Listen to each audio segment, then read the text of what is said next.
तब मैं सिर्फ आपकी बेटी के हैसियत से आई थी। आज आप सबकी दुआओं के बदौलत एक पार्लियामेंटेरियन की हैसियत से भी आपके बीच में आई हूँ। लेकिन पहले मैं आपकी बेटी हूँ और बहन हूँ, और आप लोगों से हमारा जो ताल्लुक है वो वोट का तो है नहीं, क्योंकि एरिया अलग हो गया, लेकिन दिली लगाव है, दिली ताल्लुक है। क्योंकि आपका क्षेत्र वो खुशनसीब क्षेत्र है जिसे मेरे वालिद साहब ने अपने अंतिम वक्त में उन्होंने यहाँ की पैरवी करी, यहाँ की सरपरस्ती करी, और आपको ऐसा उनका वक्त मिला बेशकीमती कि जब वो अपनी राजनीतिक जीवन में परिपक्व हो गए थे तब उन्हें आपकी खिदमत करने का मौका मिला। इसीलिए मुझे लगता है कि आप लोग उन्हें आज भी अपने दिल में जिंदा रखते हैं, उन्हें याद करते हैं, और बस यही ताल्लुक है, वहीं से ये दौर चली आ रही है। और मेरी बस आप सबसे यही गुजारिश है कि इस प्यार को आपने जितनी दुआओं से मुझे नवाजा है, इसको इसी तरीके से बरकरार कर रखे, क्योंकि वोट तो आप नहीं डाल सकते, लेकिन आपकी जो दुआओं हैं उसी का असर रहा कि इतना मुश्किल चुनाव हम जीत पाए। और मैं भले ही अपने क्षेत्र की पैरवी करूं, लेकिन आप लोग मेरे से दूर नहीं है और बहुत नजदीक हैं। जहां भी जिस भी लायक में हूं, आप लोगों का कोई ऐसा काम, कोई ऐसी अड़चन जिससे मैं दूर कर सकूं, तो वो मेरे पास जरूर आइएगा आप। और इंशाल्लाह जैसे मेरे वालिद साहब आप सबके लिए खड़े रहते थे, मैं भी उसी तरीके से खड़ी रहूंगी।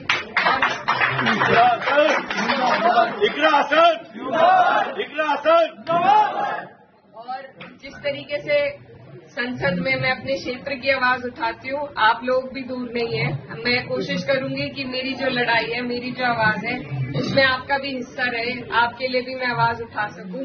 और ये घर हमारा पुराना घर रहा है, नजीर भाई है, इनसे पुराना ताल्लुक है, तो ये ताल्लुक ये इसी तरीके से बरकरार रहेगा।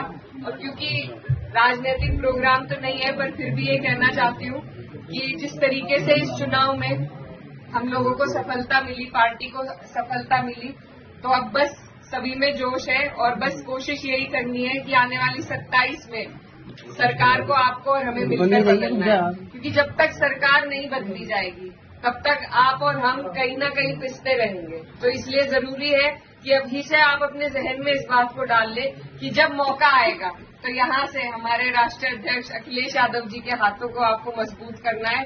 और सरकार 10 साल से हम झेल रहे हैं, अब की बार मेहनत करके बिना किसी उसके सबको एकजुट होकर उसे बदल के दिखाना है, अपनी सरकार बनानी है।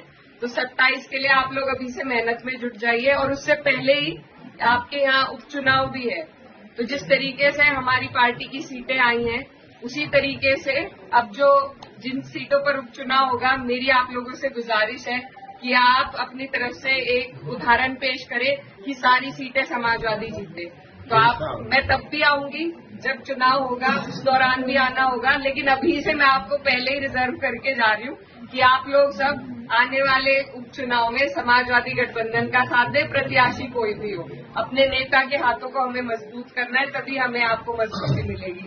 तो बस आप सबसे दुआओं की दरख्वास्त है।